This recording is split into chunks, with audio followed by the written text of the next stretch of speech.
guys, so I'm going to show you really quickly how I go ahead and make my DIY scalp/hair moisturizer that is perfectly safe for persons who have seborrheic dermatitis, or even if you just have sensitive skin or scalp issues like I do, then this recipe is perfect for you. So of course you're going to want to start with a bowl. I'm just using a tempered glass bowl just because I am going to be starting off my recipe with hot water. So into my bowl I'm just going to put a little bit of water, just enough for whatever amount you're going for in your recipe.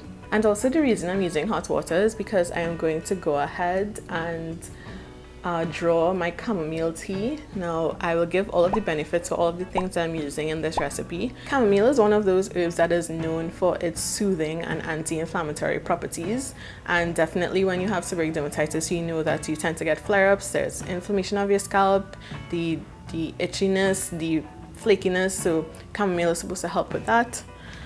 And especially, you guys know now, as I'm wearing a protective style, I don't have like complete access to my scalp as I normally would, and so having a property like this or having an ingredient like this would be perfect for me. So in goes my chamomile tea bag, and that is why I use the hot water. I'm going to just let this draw and do what it needs to do for the recommended amount of time. So while my tea is drawing and doing its thing, there are some other botanical herbs that I want to add to the recipe that are also going to need to be drawn a little bit in the water as well. I'm also going to be adding, if you guys are not new to my channel, you know I absolutely love this stuff.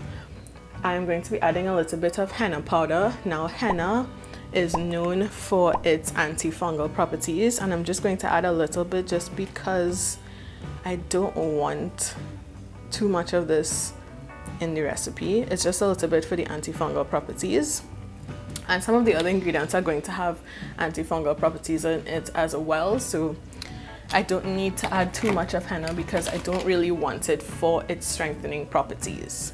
From my research, I've also found that henna is also known to specifically attack the yeast that causes seborrheic dermatitis, which is malassezia. That is the yeast that grows on everyone's scalp. It just so happens that it affects us differently, those persons who do have seborrheic dermatitis, and henna has been known to specifically treat with that particular fungus, and so that is why I added some of that into this particular recipe. Now the other ingredient I'm going to be adding is my rose flower petal powder, and I'm getting all of these herbs from Henna Trinidad. Rose petal powder is one of the herbs that is known for its hydrating properties. If you have ever used rose water, you know that it is also hydrating, and so I'm going to be adding quite a bit of this in. It's hydrating, it is also soothing and anti-inflammatory, and so I'm adding quite a bit of that in there to help out with my itchy and dry scalp. Now the next herb I'm going to be using is amla powder, and you guys know, you could tell by the package that I have been abusing this. I love amla powder for hair, but coincidentally it's also good for your scalp as well. It is a natural antioxidant which helps to fight seborrheic dermatitis and other dandruff issues. So I'm putting a little bit of that in there as well. And as you guys could tell, I don't really have specific measurements for any of these. I'm just kind of eyeballing it as I go. And last but certainly not least, into this recipe, I'm going to be adding my marshmallow root powder. And you guys know how much I love this stuff, and especially I love it for hair because it gives so much slip. But especially for your scalp, I found throughout my research that marshmallow root and several other herbs that contain a substance called mucilage is used to topically soothe and act as an emollient on the skin. So in this category, they have included marshmallow, plantain, fenugreek, which if I had fenugreek powder, I would add to this, but my fenugreek powder is finished apparently, slippery elm, and flax. So you could also add flax seed if you wanted to your recipe. Anything that has that kind of slippery, kind of gel-like finish is what is called mucilage, and it acts as an emollient and it soothes the skin. So that is why I'm adding the marshmallow root to this particular recipe. So now we have all of our herbs sitting in the hot water, and we're just going to let it sit and kind of just do its thing. So I almost forgot that into my recipe I'm going to be putting some regular oats. Now that may seem strange to some, but oats does have an antipyretic property, and what that means is that it helps to soothe inflammation, and it also is used to relieve itching. So if you have a dry, itchy scalp, that is very, very possible, or more probable I should say, when you have a protective style, then something with oats in it could be a good bet for you. So all of those ingredients are in there. I'm just gonna let them sit, do their thing, get the hot water to draw out all of those benefits, lovely benefits that I've mentioned just now, and then we'll move forward. So also, in order to help the oats kind of break down, I'm going to help like just kind of mash them up, and that's just going to increase the surface area of the oats so that all of the goodness, we really get all of the goodness out of it, you know. Now if you have a more severe form of seborrheic dermatitis, or even if you have psoriasis, throughout my research I've found that capsaicin is a really good ingredient to include in something like this, a scalp moisturizer like this, and you could find capsaicin as the chief active ingredient in cayenne powder. So if you want, you could go ahead and add that. I don't think I need to, just for my purposes, but if you do know somebody, or you yourself have psoriasis or a really, really severe form of seborrheic dermatitis, you could go ahead and add that, and it's supposed to be really good for helping to reduce flaking and itching. So fun fact. So now a little bit of time has passed. I've left my herbs and all of my great ingredients sitting here for maybe like an hour. In a perfect world, I would have done this last night so that I could use it today, but I fell asleep. So we have our herbs sitting in this water bath, basically. Not water bath, but we have it sitting in the water, letting it draw and do its thing. And now we're going to go ahead and strain it. And you're definitely going to want to strain it. As you guys can see, I've used this before. If you've seen my aloe vera pre-poo recipe, you know that I've used this bag before, so don't mind that it's not completely clean. I did wash it, but it just got stained from some of the herbs that I used. So into our nut milk bag, and you could use a stocking or a cheesecloth or anything else that has like smaller holes so that these things don't get out, because you do not want these things stuck in your hair, trust and believe. So into my nut milk bag, I'm just going to pour this liquid in, and I'll just drop in the tea bag and everything else, because when I'm squeezing it out, I still want to get all of the goodness out of it.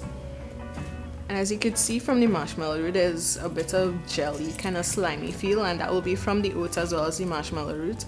So you want to try to get all of that out as much as possible, because as I mentioned before, that is what also helps to create an emollient feeling on your scalp. So you really want to get all of that out. So this process might take a while, so I'll be back when I'm done. So now I think I've gotten most of the mucilage out. As you can see, there's some floating on the top, and then you could look and see all of the goodness that's settled to the bottom. So I think we did a pretty good job here. Hey guys, so we're back, and I have all of the ingredients finally to make the scalp moisturizer. So you guys could see I have my water with the other botanicals, the Ayurvedic herbs, and the oats. That is here, as you guys would have seen me mix up before. In here we have just some aloe vera, and I use fresh aloe vera and I just pulse it with my immersion blender. And in here I have a little bit of honey, because honey is known to give moisturizing properties as well as anti-inflammatory or antifungal properties as well. So we're going to just mix all of that up into this little bowl. So in here goes the bulk of our liquid, the bulk of our moisturizer, and then in there I'm going to be adding my aloe vera, which as we all know is great for skin, scalp, hair, everything in between. And in here I'm going to be adding my honey to this mixture. So now that we have everything in our bowl, it's just time to give it one good little mix around. Make sure everything is incorporated.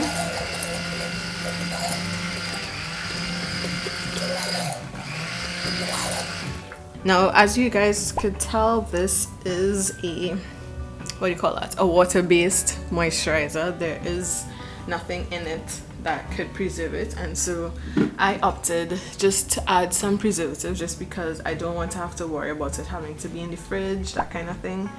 So I'm adding a little bit of a preservative just to make sure that it doesn't go bad on me. So yeah, I just went ahead and added a little bit of the preservative, and I'm going to go ahead, mix this up, and I will be back to show you guys the finished product. So yeah guys, this is the finished product. As you guys could tell, I put it into an applicator bottle just because I plan to apply it to my scalp alone. If you did want to apply it to your hair and use this as a standalone moisturizer, you could, and then put it in a spray bottle so it'll be easier distributed throughout your hair. But because I'm just using it for my scalp as I'm in protective styles right now, I opted for the applicator bottle. But yeah, finished product. Now, as you guys know, this may not smell very great. It might just smell like herbs. And if you are somebody who doesn't like that, then you could go ahead and add what do you call that? A scent? What do you call that? A fragrance. You could go ahead, add a fragrance to this particular scalp moisturizer if you wanted to. That is, if your scalp is not sensitive to fragrances. So you could go ahead and do that just to get a different scent. Now this video is just me making the scalp moisturizer. If you'd like to see how I use it while wearing my protective styles, I will have a video uploaded. It's probably uploaded already, so you guys could go check that out. I will leave the link in the cards and down in the description box so you to see how I applied it and how it worked. But we are done. This was super fun and easy to make, and I hope you guys enjoyed the process. I hope you learned something at the very least, and I will see you all in the very next video.